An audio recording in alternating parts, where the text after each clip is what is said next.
Bismillahirrahmanirrahim.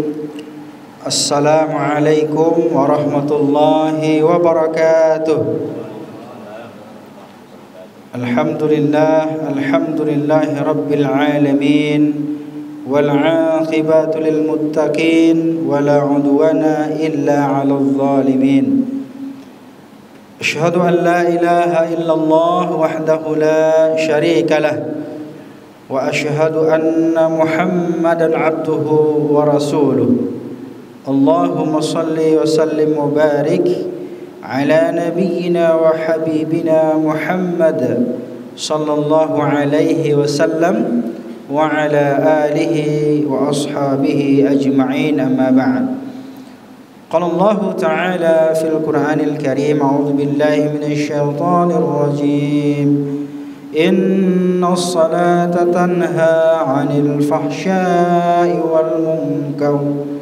Wa qala Rasulullah sallallahu alaihi wasallam, sallu kama ra'aitumuni usalli. Shadaqallahul azim. Wa sadaqan nabiyul karim. Alhamdulillahi rabbil alamin. Ma'asyiral muslimin, bapak-bapak, saudara-saudara, para tamu Allah Masjid At-Taqwa yang berbahagia. Alhamdulillah, pada subuh hari ini kita masih diberikan kesehatan dan kesempatan oleh Allah Subhanahu wa taala, sehingga dengan kesempatan ini kita dapat melaksanakan ibadah kepada Allah, melaksanakan salat subuh secara berjamaah. Mudah-mudahan ibadah kita diterima di sisi Allah Subhanahu wa taala. Amin ya rabbal alamin.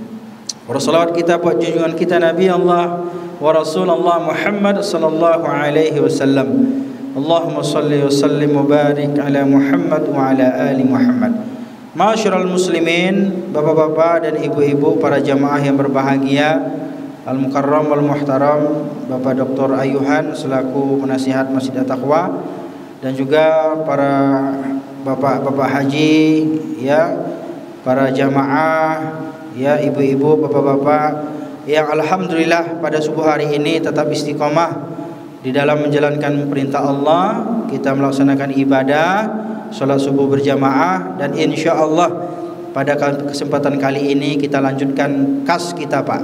Kita isi kas kita, yaitu kajian Ahad subuh. Mudah-mudahan insyaallah ini dapat bermanfaat buat kita semuanya, terutama dalam rangka meningkatkan ibadah dan amaliyah kita kepada Allah. Insyaallah. Mudah-mudahan Bapak Ibu saudara-saudara diberikan kesehatan, ya, umur yang panjang, dan selalu dalam ketaatan kepada Allah Subhanahu wa taala. Amin ya rabbal alamin. Bapak Ibu saudara-saudaraku, pada seri kali ini kita akan berbicara tentang fiqih ibadah. Ya, fiqih ibadah yang saya rangkum dan saya kutip langsung dari Himpunan Putusan Tarjih Muhammadiyah. Jadi bagaimana ibadah sesuai dengan tuntunan Rasulullah versi Muhammadiyah. Seperti itulah kira-kira, ya. Kalau kita lihat memang Bapak Ibu itu banyak sekali. Ya, kalau kita perhatikan hadis-hadis Nabi itu banyak, Pak. Ya, bacaan-bacaan salat, ya. Dan itu luar biasa. Perbedaan-perbedaannya itu kadang-kadang banyak diantara kita yang tidak faham dan tidak tahu. Dan kadang-kadang kita yang tidak tahu ini menyalahkan orang yang lebih tahu, Pak. Itu. Padahal kita sendiri yang tidak belajar atau mungkin belum tahu.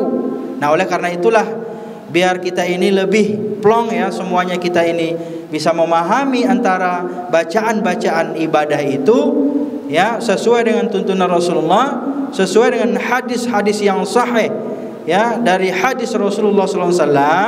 Saya ingin sampaikan tentang dua hal pada kesempatan kali ini. Yang pertama, Pak, itu tentang masalah kaifiyah, ya, at-thaharah. Ini, Pak. Jadi bagaimana kita bersuci, ya, kaifiyah thaharah, atau bagaimana kita bersuci, Pak. Bersuci itu sebenarnya kan banyak, ya. Dan bahkan dalam kitab-kitab fikih manapun, ya, mau Syafi'i, mau Hambali, mau Maliki, mau Hanafi, ya kan, imam-imam ini pasti mengawali di awalnya itu, Pak, itu dengan kitab toharoh namanya, Pak. Apa itu toharoh? Itu cara bersuci Pak. Jadi syaratnya itu kalau kita mau ibadah itu, terutama sholat itu adalah bersuci. Kalau tidak kita bersuci dengan baik dan benar, tidak sesuai dengan tuntunan Rasulullah, maka ibadah kita bisa saja tidak diterima Pak.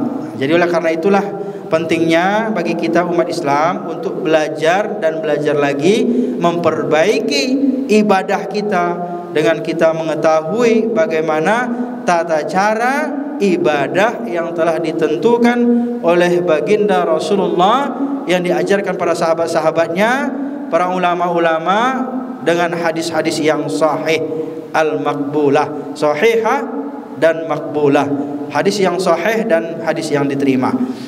Bapak-bapak, saudara-saudara, karena ini pembahasannya panjang, yang pertama sekali yang perlu kita cermati adalah bahwasanya Allah Ta'ala itu memerintahkan kita sholat Pak.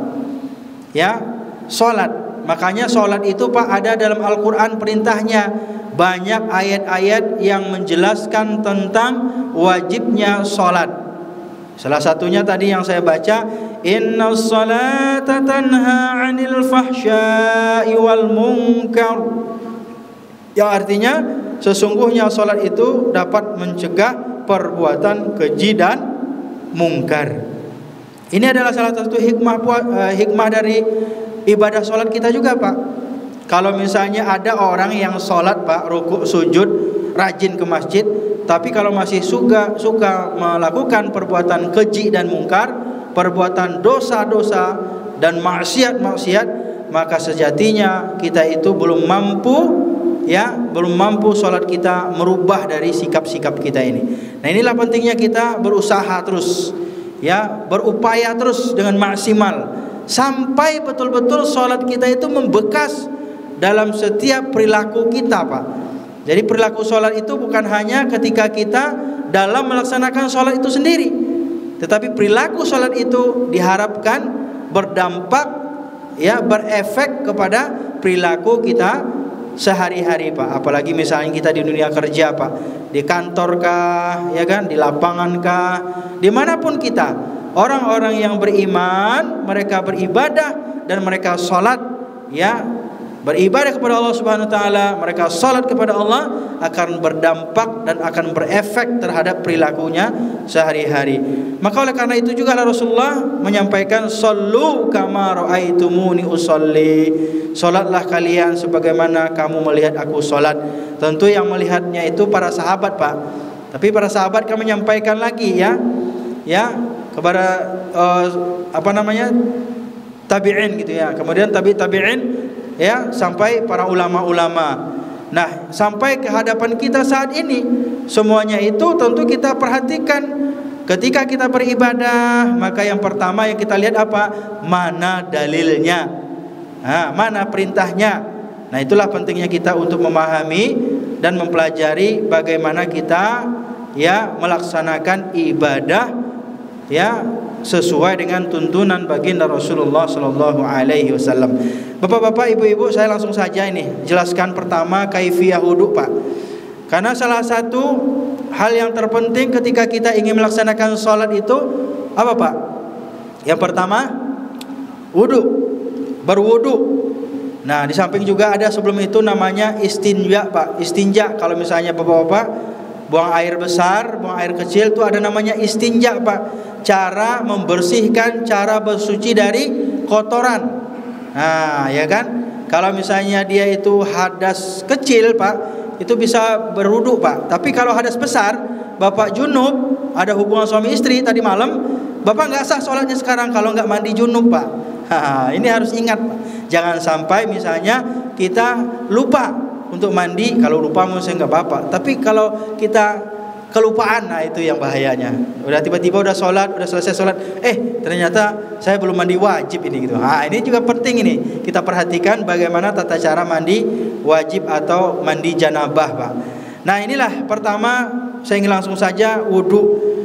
Yang sebagaimana yang kita perhatikan dalam beberapa hadis baginda Rasulullah SAW. Yang pertama sekali, ketika Rasulullah itu ingin melaksanakan ibadah wudu itu, maka beliau berniat karena Allah Subhanahu wa taala, ikhlas. Berniat di dalam hati, kemudian apa? Mengawali dengan membaca basmalah, Pak. Bismillahirrahmanirrahim. Kemudian membasuh telapak tangan 3 kali. Ini saya simpelnya saja ya Pak ya. Kalau dijelaskan masing-masing hadisnya ya, syarah hadisnya itu luar biasa panjang. Apalagi masing-masing perdebatannya atau mungkin ada perbedaan-perbedaan. Kemudian apa? Setelah mencuci tangan 3 kali ya, kemudian ingat Pak, berkumur-kumur. Apalagi misalnya yang sudah makan jengkol, pete atau makanan-makanan yang lain yang khawatir nanti nempel di gusi atau di gigi kita Pak. Berkumur-kumur 3 kali Pak, sembari memasukkan air ke dalam hidung Pak. Menghirup air ke dalam hidung. Ada juga sih sebagian itu dipisah ya. Nah, kalau sebaiknya itu dibarengi saja Pak. Jadi menghirup ya, masukkan kumur-kumur dalam mulut, kemudian dihirup melalui hidung Pak. Ya, kalau bisa sampai terasa nyut-nyutan di kepala itu Pak. Itu sehat Pak. Bagus itu untuk pernafasan. Ya. Banyak itu. Bahkan zaman corona dulu orang kalau wudu itu diupayakan betul-betul sampai panas itu kepala itu Pak. Supaya apa? Kotoran-kotoran itu keluar ya, dan rongga-rongga itu menjadi plong dan bersih, sehat Pak. Ya, coba deh nanti itu terasa itu lega. Makanya bapak-bapak yang lagi flu sekarang itu banyak tuh Pak. Sekarang kan lagi batuk flu Pak, batuk pilek. Nah itu obatnya salah satunya itu dengan cara apa? Ya pertama kita berkumur-kumur dan menghirup air ke dalam hidung sampai rongga tenggorokan kepala Pak. Ya, nah itu. Jadi berapa kali? 3 kali. Kemudian diludahkan, ditumpahkan lagi ke kiri Pak. Jangan ke depan atau ke kanan. Apalagi jangan ke muka orang Pak. Bahaya nanti. Marah orang sebelah kanan dan sebelah kirinya. Kemudian apa lagi? Setelah itu barulah kita membasuh muka kita merata 3 kali Pak. Ya, mulai dari atas ini Pak. Ini ujung-ujung rambut sampai sini. Kalau misalnya Bapak punya jenggot, Pak Haji ya, Pak Haji nggak ada yang berjenggot sih. Saya sendiri nih berjenggot. Itu disunahkan untuk menyilang-nyilangi Pak. Menyilang-nyilangi jenggot kita itu. Ya. Sebanyak berapa? Sebanyak 3 kali. Nah, kemudian setelah kita membasuh muka, hendaklah kita membasuh tangan sampai siku sebanyak 3 kali Pak. Dimulai dari tangan kanan, tidak boleh zigzag seperti video-video yang viral di YouTube dan bahkan di video di TV gitu ya, live ceramah oleh seorang ustazah itu salah, itu keliru. Tidak boleh zigzag kiri kanan. Emang senem pagi gitu ya? Enggak, kanan saja diawali. Ini berarti kalau dia zigzag berarti dia tidak tertib namanya. Jadi melaksanakan ibadah itu harus tertib. Itu termasuk dalam salah satu rukun, yaitu tertib dalam melaksanakannya. Jadi tertib itu teratur Pak, mendahulukan yang dahulu dan mengakhirkan yang belakangan. Jadi nggak boleh zigzag. Cuci tangan terutamakan di ujung tangan Pak, kalau memungkinkan itu Pak, di ujung jari ini sampai siku. Ya, kalau memungkinkan 3 kali kanan selesai, udah dipastikan sampai siku basah, barulah kita mulai ya beranjak ke tangan kiri Pak, sampai 3 kali. Udah selesai, kemudian bagaimana lagi? Ya, kemudian mengusap kepala dimulai dari ujung muka sehingga tengkuk Pak. Nah, kalau saya praktekkan itu simpelnya. Ini memang banyak versi, tapi yang hari ini yang kita ajarkan itu yang simpel dan marrotan, yang 1 kali usapan dengan kepala dibarengi dengan telinga Pak. Ini air tidak usah basah. Kadang-kadang kan ada juga yang bilang bukan mengusap tapi membasahi. Tidak perlu membasahi. Air diambil di keran itu misalnya langsung dari sini ya, kemudian masuk lagi ke depan telinga, telunjuknya masuk telinga, kemudian jempolnya di luar. Udah 1 kali. Itu simpelnya Pak. Jadi kita harus perhatikan juga kepraktisan ibadah dan melihat daripada efisiensinya juga. Tapi kalau misalnya ada yang gini 1 kali, 3 kali, apakah itu sah? Ya secara fikih itu sah-sah saja. Tapi yang paling afdolnya untuk kita laksanakan dengan tata cara yang diajarkan yang pertama tadi. Ini option yang pertama Pak. Ya, ingat. Jadi intinya, apakah berbeda dari apa yang saya sampaikan ini sah? Tetap sah. Tapi kalau kita pengen yang lebih afdol ya, yang dijabarkan oleh Rasulullah sampaikan oleh para sahabat-sahabatnya dan sudah dirangkum, ditarjih, maka oleh karena itu inilah pilihan yang paling afdol.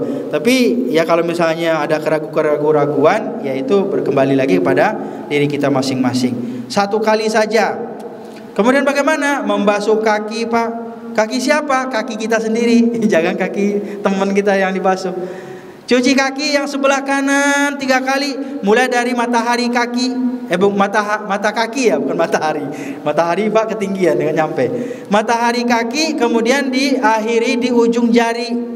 Ingat Pak, kaki kita itu kan ada jari-jarinya Pak. Sela-sela jari itu, apalagi misalnya kita beraktivitas di luar, mohon maaf saja ya Pak ya, misalnya ada sepatunya yang kotor, kaosnya yang kotor, kadang-kadang kaki kita juga ikut kotor dan bahkan cenderung bau.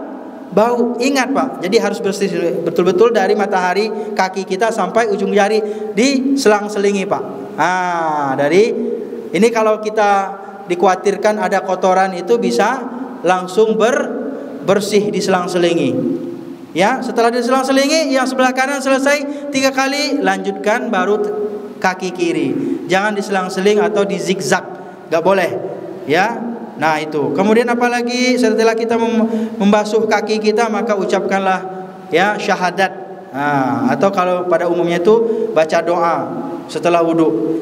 Ya, kalau ditarjih kita apa bacaannya? Asyhadu an la ilaha illallah wahdahu la syarikalah wa asyhadu anna Muhammadan abduhu wa rasuluh. Sampai di situ. Ya. Nah itulah ya bacaannya. Kemudian ya Bapak Ibu saudara-saudara, selesai kita wudu. Kira-kira repot nggak kita wudu itu? Susah nggak kita wudu itu? Nggak susah Pak.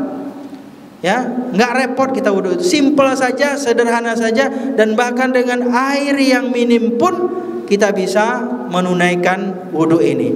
Apalagi misalnya kita ketahui bahwa musim kemarau, ya di beberapa daerah itu sulit air, dikit air Pak. Itu harus kita maksimalkan Pak. Ya, kadang-kadang kita kan boros Pak, air Pak, mulai dari awal start wudu, kadang-kadang belum wudu, airnya udah ngucur keras deras, mubazir. Nah, kalau Ustadz Aidi Hidayat itu mengajarkan itu, kalau dia basuh muka, itu kerannya dimatiin dulu Pak, benar nggak? Atau Ustadz yang lain juga di YouTube-nya itu Pak. Jadi airnya nggak mubazir. Kadang-kadang kita banyak air yang tumpah daripada air yang kita pakai untuk wudu. Maka upayakan kerannya lebih kecil dari yang biasa. Ini kebiasaan kita juga nih. Kita semua lah pokoknya. Karena at-taqwa kelebihan air juga barangkali gitu ya. Jadi kita kadang-kadang tidak memperhatikan ya daripada pemanfaatan air ini. Kasihan kita, banyak dari saudara-saudara kita di Palestina yang mereka tidak mendapatkan mata air atau sumber air atau air untuk kehidupannya. Nah, selesai. Masalah perkara wudu udah selesai, dan sekarang kita masuk kepada kaifiyah tayammum. Tayamum itu bagaimana Pak? Tayamum itu sebenarnya tinggal 2 cara saja Pak. Yang pertama mengusap muka, dan yang kedua mengusap tangan.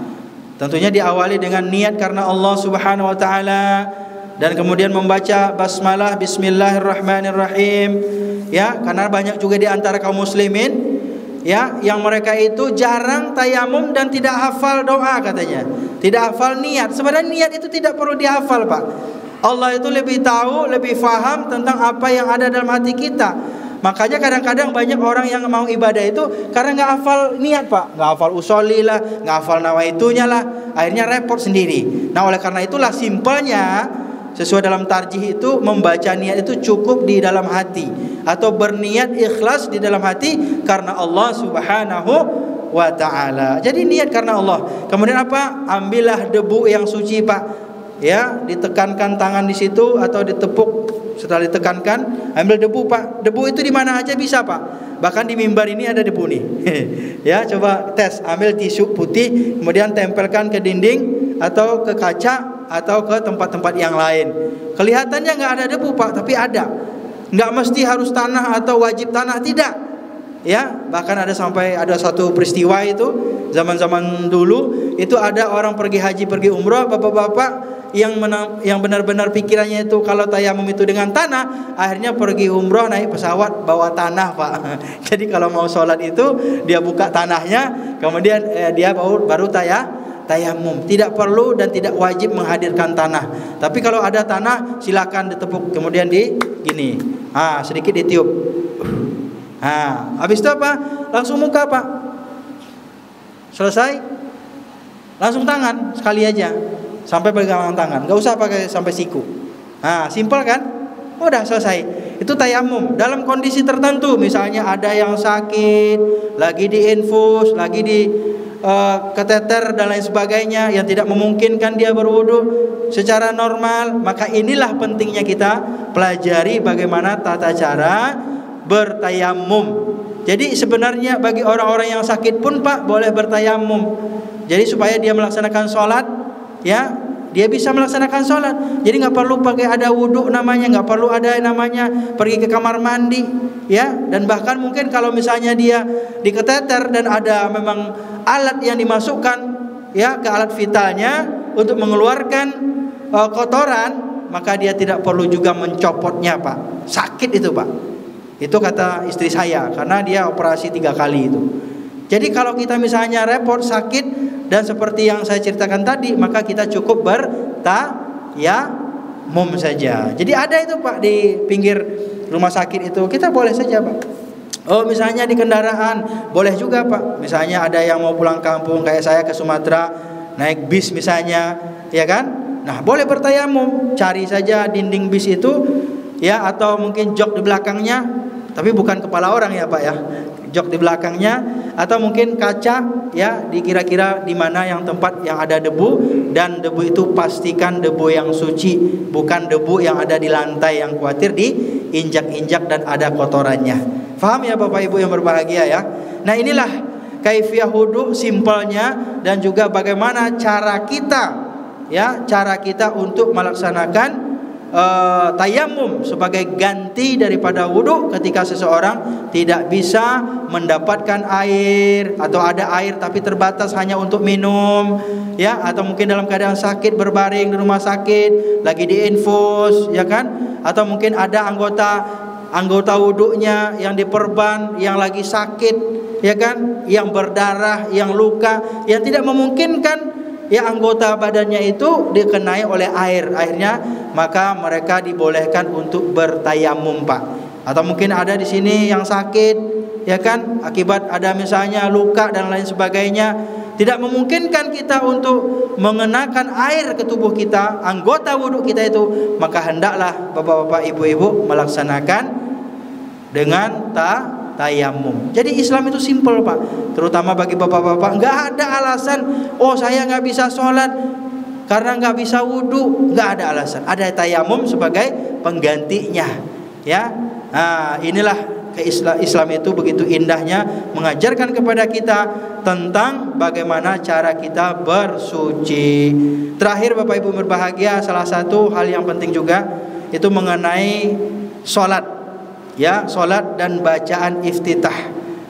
Iftitah itu apa? Bacaan sebelum surah Al-Fatihah Pak. Kalau Al-Fatihah itu nggak ada perdebatannya. Paling perbedaannya itu adanya pada bacaan basmalah dikeraskan atau disirkan, kan gitu ya Pak ya.